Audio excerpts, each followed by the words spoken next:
Ladies, how are we? Hi.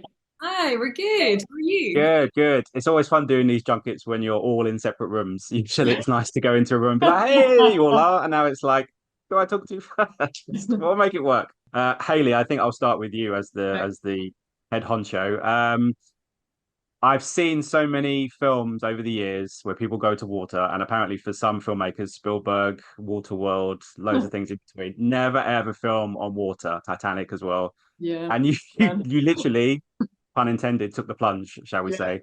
What was the lure for you to do this and take on all the risks that come with it? Well, it was it's quite a few things, I suppose. So I'm a massive shark film fan. So it's like that. As soon as I heard about this, I wanted to do it. I've watched every shark film out there, so I love them. But this, because this is my first feature as director, and so it's quite a lot to take on with the water aspect and the special effects and visual effects and all the stunts and all of that sort of thing that we were doing. But because of my background is working in that sort of very visual kind of filmmaking world and doing lots of visual effects and working out special effects and stuff, so I felt really comfortable in that sort of space. So the water was, it's probably it's probably an element of naivety as well, because I hadn't shot in the water before. So I was like, yeah, well, how hard can it be? And I was like, it really slows you down, and it takes 3 times longer. It's like, feel like it will, and then we get there. Obviously it really does have quite an impact on productivity, but it was really challenging, to be honest. But yeah, I just none of that stuff really phases me, so I just kind of, yeah, it's all good. I like a challenge. Yeah, you jumped in the deep end, so to speak. Yes, exactly. I'm in my head. I'm like, how many water puns can I get into this interview? Quite a lot. Uh, for you guys, Natalie and Hiftu, I mean, you go into a acting job, you want to do your best, and there's going to be challenges and everything else. But when you add the water element to it, physically, mentally, psychologically, it's quite a lot to take in. So Natalie, maybe I'll chuck it to you first. Yeah, I mean, well, for me, it wasn't actually my first film set in water, so I kind of knew what I was getting myself in for at the beginning. And I think you just have to accept it. You just have to drive through.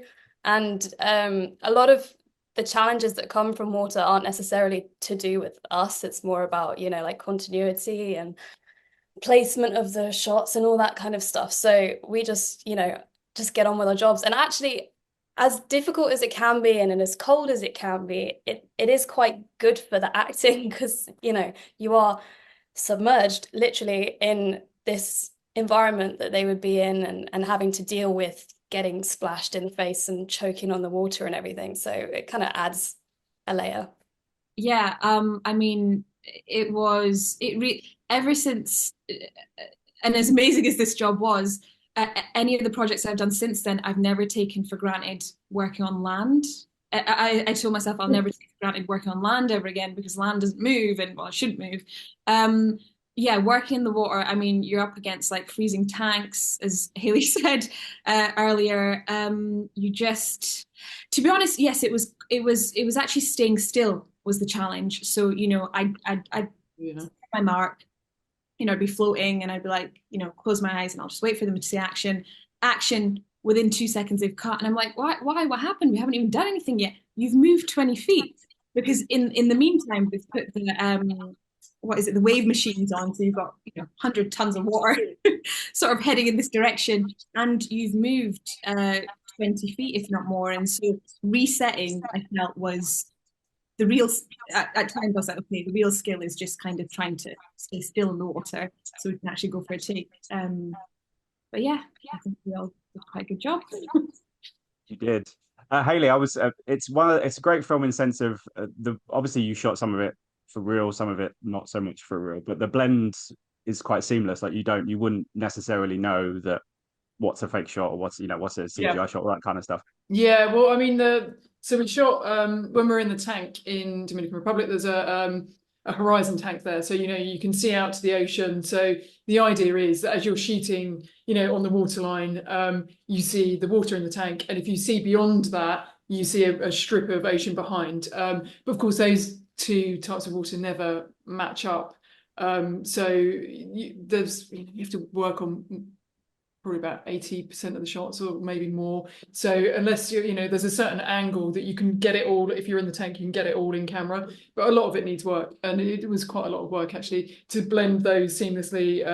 When we were doing sort of very big wide shots, we had a second unit running, so they went out to the ocean and shot, sort of drone shots and from boats and underwater and stuff as well to get the really big wide shots. We had some stunt doubles in the open water there, but the majority of it is in the tank with visual effects.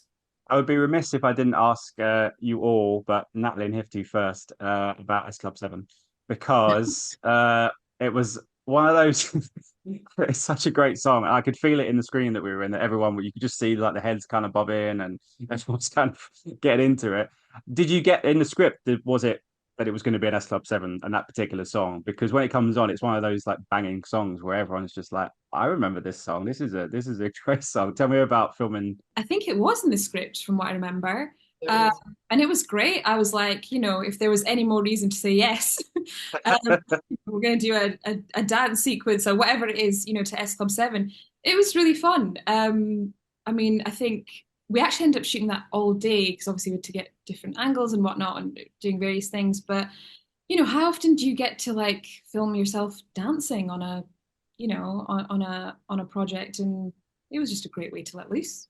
So yeah, it was great. Natalie, it's a banger, correct? Yes, yes, absolutely. It's a classic banger. Yeah.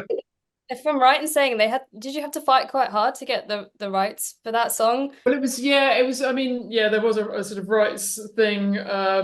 Obviously we need to get the rights, but that was always, Cat was so passionate, the writer, about including that song. We were like, no matter what, we want to keep that. So yeah, we made sure we kept it. As a quick final question for you all, then, obviously you spend a bit of time on an island on this, so I wondered if you had if you were stranded on a desert island and you had one famous person to take with you, who would you want as your kind of your Wilson, shall we say, on the desert island? Hayley, maybe I'll chuck that to you first. Well, so I've got an 8-year-old son, so I'm totally prepared for this question because we've been reading these adventure books by Bear Grylls. So Bear Grylls, he's going to do everything, isn't he? It's going to be able to, maybe Ray Mears, but Bear Grylls, that sort of. I think he would be the ultimate. Yeah, you could stay there for months if it came to it. He'd probably know all these things. Natalie, what about you? I was gonna say Bear Grylls. I thought people would say Bear Grylls because it's like survival man. Yeah, the obvious answer. I don't know anyone else that does survival. It could be anybody. It could be anybody. Even if this is your last couple of days on this desert island, you're not going to be rescued. Okay, survival's not in the picture. I'll just I'd go with someone really fun. Who's fun? Do you want to go, Hiftu? I'm going to take Hiftu. We'll go. Because I'm so famous, not. Well, I would take Natalie, but if it's a very good question actually, and I'm like, I mean, obviously the entire cast, but if it is just one person, only because I've had the absolute pleasure of working with this person recently, and I think there's a lot we could chat about. Definitely wouldn't help me survive, but maybe Colin Firth. I think he'd be quite zen, he'd be quite calm. He always seems to have a calm aura about him, so maybe quite a good person to take. Yeah, lots of stories to tell, I'd imagine. Someone like Colin Firth, lots of stories to keep you going until you fall foul of the elements. Keep talking. Ladies, I really enjoyed the film. Thank you so much for your time today. I hope it goes really well for you.